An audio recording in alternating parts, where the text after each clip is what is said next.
Hi hello నమస్తే welcome to hit TV. నేను మీ సురేష్. అయితే ఈ మధ్య జరుగుతున్నటువంటి ఘటనలో దాదాపు మగవారికి రక్షణ లేకుండా పోతుందనే విషయం మీద క్లుప్తంగా మనతో మాట్లాడడానికి ఉన్నారు రజనీ రమ గారు అని చెప్పేసి. అయితే తన మోటివేషన్తో ఎంతోమంది విద్యార్థులను కావచ్చు, అటువంటి ఫ్యామిలీస్ని కౌన్సిలింగ్ చేసేటువంటి మేడం గారు అయితే మనతో ఉన్నారు. వారిని అడిగి తెలుసుకున్నాం.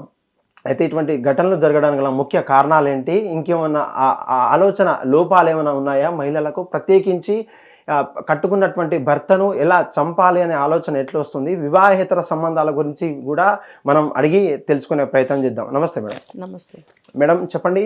ఈ ఆడవారికి రక్షణ లేనిటువంటి రోజుల నుంచి మగవారికి రక్షణ కరువైంది అనే జెండా కూడా మేము ఎత్తాల్సి వస్తుంది. అంటే దాన్ని ఏ విధంగా చూస్తారు? ముఖ్యంగా ఈ మహిళలు పెళ్ళైన తర్వాత కూడా వివాహేతర సంబంధాల కోసం మా మీద అంటే నార్మల్గా ఎన్నో సెక్షన్లు ఉన్నాయి, అంటే ఉండొచ్చు, కోర్టుకి తీసుకొని ఉండొచ్చు, కానీ చంపేయడం అంటే అసలు ఏంటి, ఎలా చూస్తారు మీరు అసలు? అంటే ఇది కారణం ఒక్కొక్క కేసులో ఒక్కొక్క కారణం కనిపిస్తుంది. ఏంటంటే ఇప్పుడు ఒకవేళ అమ్మాయిలకి ముందు ఎఫ్ఐఆర్స్ ఉంటే కనుక అది పెళ్లి సమయానికి చెప్పకపోవడము, ఏదో ఇష్టమైనట్టుగానే పెళ్లి చేసుకోవడం, నటించడం చేస్తున్నారు. ఇప్పుడు మనం బ్యాంకు కేసు ఒకటి తీసుకుంటే అది అలాగే జరిగింది. ఇష్టం లేదు అని చెప్పకుండా ఇష్టమే అని చెప్పి పెళ్లి చేసుకుని తర్వాత అతన్ని హత్య చేయడం అనేది జరిగింది. ఇప్పుడు మెయిన్గా కనిపించేది ఏంటంటే డబ్బు డబ్బు డబ్బు డబ్బు బాగా అవసరం అవుతుంది వీళ్ళకి. ఆ డబ్బు ఏంటంటే ఎవరినైనా పట్టుకోవాలి. ఇప్పుడు బ్యాంక్ ఆఫీసర్ని పట్టుకుంది ఆ అమ్మాయి. పట్టుకుంటే ఏంటి, అతను ఒక జాబ్ చేస్తున్నాడు కాబట్టి అతనికి శాలరీ బాగా వస్తుంది. ఇంకొకటి ఏంటి, అతను పెళ్లి చేసుకుంటానని ఆశ పెట్టాడు. అవతల తర్వాత అతని పరిస్థితులు ఏంటనేది వీళ్ళకి తెలియకపోవచ్చు. అంటే వీళ్ళకున్న బ్రెయిన్, వీళ్ళకున్న ఆలోచన పరిధి అంతవరకే ఉంటుంది. ఓహో, నన్ను లవ్ చేస్తున్నాడు, నన్ను పెళ్లి చేసుకుంటానన్నాడు, నన్ను అబ్రాడ్ ఫారిన్ కంట్రీస్ తీసుకెళ్తానన్నాడని ఆ మోజులో పడిపోయి, పర్టికులర్ ఈ కేసులో ఈ అమ్మాయి పెళ్లికి ఒప్పుకుని చంపేసింది. అసలు ఈ ట్విస్ట్ అయితే ఇంతవరకు ఎవరికి అర్థం కావట్లేదు. నీకు అంత అఫైర్ ఉన్నప్పుడు పెళ్లికి నువ్వు ఒప్పుకోవడం ఎందుకు? తల్లికి కూడా తెలుసు కదా, తల్లి కూడా బ్యాంక్ ఆఫీసర్తో సంబంధాలు పెట్టుకున్నప్పుడు, అఫైర్ ఉన్నప్పుడు కూతుర్ని బలవంతంగా ఆ పెళ్లికి ఎందుకు ఒప్పిస్తుంది? ఇక్కడ ఏదో ఒక ట్విస్ట్ ఉంది, అది మనకి తేలాల్సింది ఉంది. అయితే ఏదేమైనా సరే ఒక్కొక్క కేసులో ఒక్కొక్క కారణం కనిపిస్తుంది. నెట్ రిజల్ట్ ఏంటంటే ఆ అబ్బాయిల్ని చంపేయడం, అబ్బాయిల జీవితాలను కోల్పోవడం అనేది జరుగుతుంది. వీళ్ళకి మనం పదే పదే చెప్తున్నాం, అనేక సార్లు చెప్తున్నాము, మీరు పెళ్లి చేసుకోకండి, మీకు ఎలాంటి లైఫ్ కావాలంటే అలాంటి లైఫ్ని లీడ్ చేయండి. మీరు ఎందుకు అబ్బాయిల్ని పెళ్లి చేసుకుని అబ్బాయిల్ని ఇలా చెయ్యొద్దు, ఎందుకు చేస్తున్నారని క్వశ్చన్ చేయడం కూడా జరిగింది. దీనికి ఎవరి నుంచి ఎటువంటి సమాధానాలు రావు. ఎందుకనంటే సమాజం అంటే ఒక భయం ఉంటుంది వాళ్ళలో. అది కానీ వాళ్ళు అనుకున్నది సాధించాలి. ఎలా సాధించాలి? అందరి మాట విని తల వంచి మంచి అమ్మాయిలాగా పెళ్లి చేసేసుకుని తర్వాత ఆ అబ్బాయే చెడ్డవాడు, ఆ అబ్బాయే నన్ను హెరాస్ చేశాడు, లేకపోతే డొమెస్టిక్ వైలెన్స్ ఇలాంటివన్నీ చెప్పి కేసులు పెట్టి విడిపోవడం, తర్వాత తన విశృంఖలమైనటువంటి జీవితాన్ని కొనసాగించడం. ఓకే.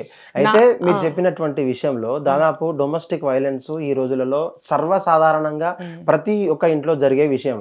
కాకపోతే కోర్టు కేసుల విషయంలో కూడా విడిపోయినప్పటికీ, అంటే తనకు ఎటువంటి వివాహేతర సంబంధం లేకున్నా సరే ఈ వివాహేతర సంబంధం పెట్టుకున్నటువంటి వారు హ్యాపీగానే ఉన్నారు, కానీ కట్టుకున్న భర్త మాత్రం మెయింటెనెన్స్ కేసు ఇవ్వాల్సిందిగా అంటే దాదాపు ఫోర్స్ చేస్తున్నారు. అది ఎలా చూస్తారు? అంటే ఏం అవసరం లేకున్నా కూడా నన్ను సంతోషంగానే విడిపోయినప్పటికీ ఈ మెయింటెనెన్స్ కేసు అనేది ఎలా చూస్తారు మీరు? ఇప్పుడు ఇక్కడ రెండు కేటగిరీస్ అండి. ఒకటేమో లోయర్ క్లాస్ వాళ్ళని తీసుకుందాం, కొంచెం తర్వాత ఉన్న వాళ్ళ కేటగిరీ తీసుకుందాం, మిడిల్ క్లాస్. కానీ వీళ్ళకి జరుగుబాటు ఉంటుంది, లోయర్ క్లాస్ వాళ్ళకి జరుగుబాటు ఉండదు అని అనుకుందాం. జరుగుబాటు లేని వాళ్ళు మెయింటెనెన్స్ కోరితే మెయింటెనెన్స్ ఇవ్వవచ్చు అనేది మనకు ఒక యాక్ట్ ఉంది. అంటే లీగల్గా నేను ఎక్కువ చెప్పను. కొంచెం మనకి జరుగుబాటు ఉంది, మనకేం ప్రాబ్లం లేదు అనుకుంటే కూడా వాళ్ళకి వెనక ముందు ఎటువంటి ఆధారము, స్థిరాస్తులు ఇలాంటివి లేనప్పుడు కూడా మెయింటెనెన్స్ అనేది ఇప్పిస్తారు కోర్టు వాళ్ళు. ఇంకొకటి ఏంటంటే ఇందులో వాళ్ళు మెయింటెనెన్స్కి వేసినప్పుడు, డివోర్స్కి వేసినప్పుడు కూడా అమ్మాయిలు వాళ్ళ చెప్పచ్చో లేదో లీగల్గా వాళ్ళతో వాళ్ళు పెట్టింది ఇంత అయితే అంత పెట్టామని చెప్పి ఆ డిమాండ్స్ లో రాయించడం అనేది జరుగుతుంది. సర్వసాధారణం ఇది. నేను 5 తులాలు పెడితే నేను 50 తులాలు పెట్టానని రాయొచ్చు, నేను డిమాండ్ చేయొచ్చు. అందులో లిస్ట్ లో నేను 5 లక్షలు కట్నం ఇస్తే నేను 50 లక్షలు కట్నం ఇచ్చానని చెప్పి రాయొచ్చు.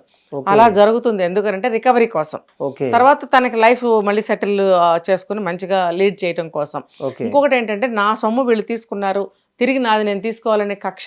ఆ కక్ష అంటే మనం ఒక అప్పు ఇస్తే వడ్డీ ఎలా తీసుకుంటామో ఈ కక్షకి వడ్డీ ఏంటంటే ఎక్కువ రాయటం, అందులో 5 లక్షలు ఇచ్చి 50 లక్షలు రాయటం అనేది ఆ కక్షకి వడ్డీ కక్ష అన్నట్టు. అలా అయిపోతుంది. ఇంకొకటి ఏంటంటే నీకు ఇంతంత నువ్వు కట్నాలు ఇచ్చినట్టయితే అబ్బాయికి నువ్వు మెయింటెనెన్స్ ఎందుకు వేస్తున్నావు? అవును. ఇంత నువ్వు కట్నం ఇచ్చినప్పుడు, ఇంత నువ్వు బంగారం పెట్టినప్పుడు, అబ్బాయి కారు ఇచ్చాను, బంగ్లా ఇచ్చాను, ఆ పొలం ఇచ్చాను, ఇన్ని లక్షలు కట్నం ఇచ్చాను, డబ్బులు బంగారం పెట్టానని నువ్వు అన్నప్పుడు నీకు అసలు మెయింటెనెన్స్ ఇవ్వరు. ఇవ్వరు. ఇది తెలుసుకోవాల్సిన విషయం, అబ్బాయిలు తెలుసుకోవాలి ముందు. ఓకే. అయితే విషయం ఏంటంటే దాదాపు మీరు చెప్పినట్టుగా మెయింటెనెన్స్ కేసు ఓకే మేడం, కాకపోతే తనకు హ్యాపీ అయినప్పటికీ, తను ఒక ఉద్యోగి అంటే ప్రైవేట్ ఆర్ ఎంప్లాయీ అయినప్పటికీ ఈ మగాళ్ళ జీవితంతో కోట్ల చుట్టూ కావచ్చు తనకు ఎటువంటి మానసిక ఇబ్బందులు పెడుతూ కూడా దాదాపు అనేక కేసులు చూస్తుంటాం. ఈ నిత్య జీవితంలో వారికి మనం ఏమన్నా మీరు ఏమైనా కౌన్సిలింగ్ ఇచ్చారా, లేదంటే మీ లైఫ్ లో ఏమన్నా వారు మీ దగ్గరకు వస్తూ ఉంటారా? వాళ్ళకి చాలా మంది కేసులు, చాలా కేసులు.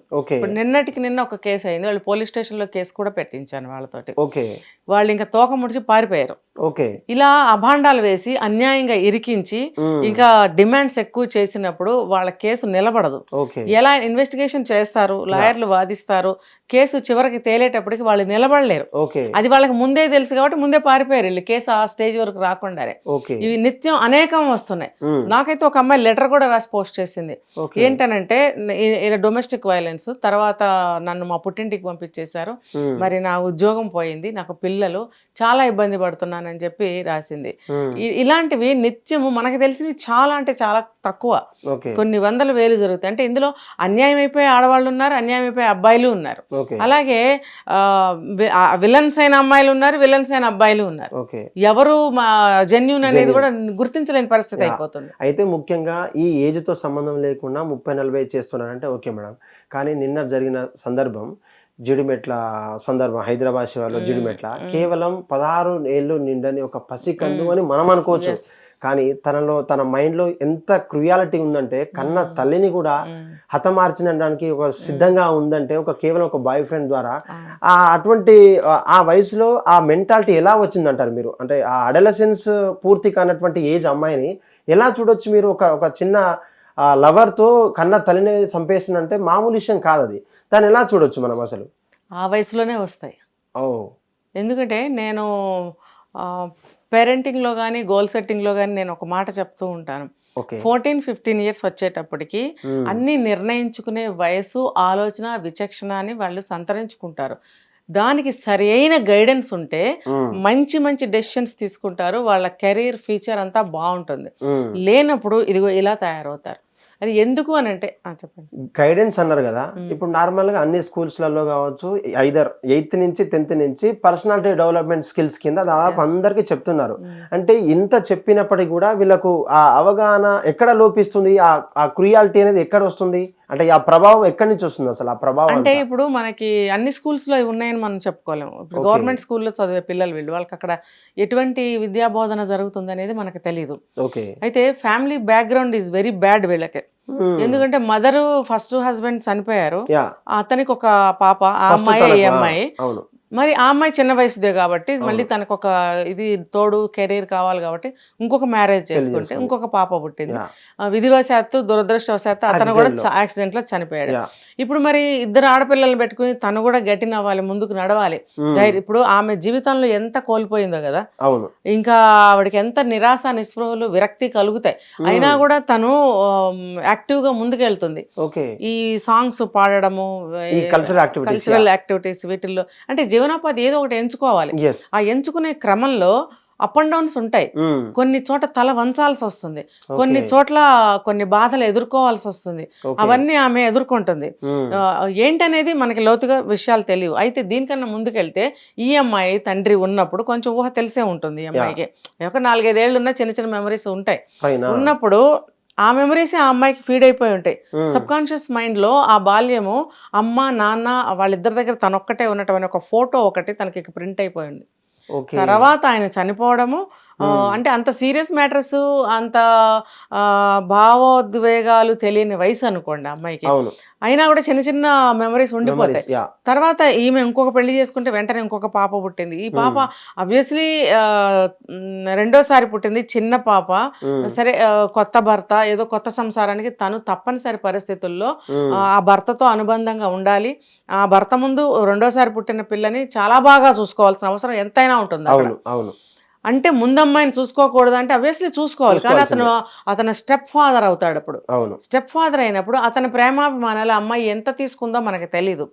ఇంకొకటి, వీళ్ళిద్దరూ కలిసి ఈ చిన్న పాపను బాగా చూసుకోవడం, ఎత్తుకోవడం, ముద్దులు పెట్టుకోవడం అనేది ఆ 4 సంవత్సరాల పాప మనసులో ఒక విషంలాగా ఉంటుంది అనమాట, తట్టుకోలేరు.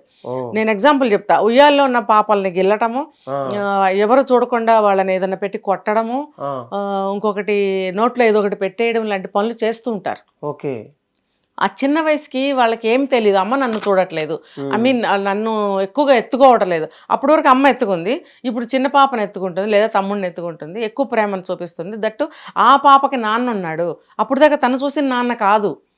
ఇమ్మీడియట్ గా ఇతన్ని నాన్నగా ఆ పసి మనసు యాక్సెప్ట్ చేయలేదు, తెలియదు, అనాలని కూడా తెలియదు.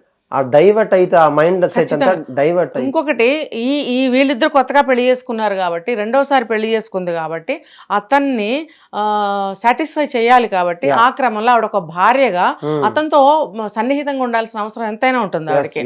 ఎందుకంటే అతనితో కూడా ఒక పాప పుట్టింది కాబట్టి ఆ సన్నిహితంగా ఉండే దృశ్యాలు ఈ అమ్మాయి చూసిందేమో, ఏమో కాదు, చూస్తారు. ఎందుకంటే అంతా కలిపి వాళ్ళకి చిన్నపిల్లలు కాబట్టి దగ్గరే తిరుగుతూ ఉంటారు. అవన్నీ చూసినప్పుడు వీళ్ళకి నెగటివ్ ముద్రలు పడిపోతాయి బ్రెయిన్ లో. పడిపోయినప్పుడు ఇదేమో ఇలా ఒక ఇది మంచా చెడ్డ అని తెలియని ఒక ఇంప్రెషన్ ఆ వయసులో ఏర్పడుతుంది. అదంటే ఏంటో తెలియదు కాబట్టి. ఇంకొకటి, తండ్రి ప్రేమ తెలియదు, తల్లి ఆటోమేటిక్ గా కొంచెం దూరం పెడుతుంది. ఇవన్నీ జరిగే ఉంటాయి వాళ్ళ విషయంలో. మామూలుగా ఒక తల్లి ఒక తండ్రి ఉన్న కుటుంబాల్లోనే రెండో బిడ్డ పుడితే పెద్ద బిడ్డని కొంచెం ఎడం చేయటం అనేది సర్వసాధారణం.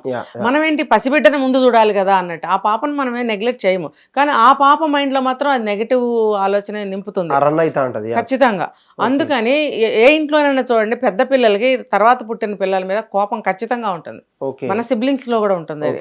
హిట్ టీవీ యాప్, ఇందులో short news, live news, entertainment shows, movies, digital magazines తో పాటు మీ జిల్లా వార్తలను కూడా ఫ్రీగా చూడొచ్చు.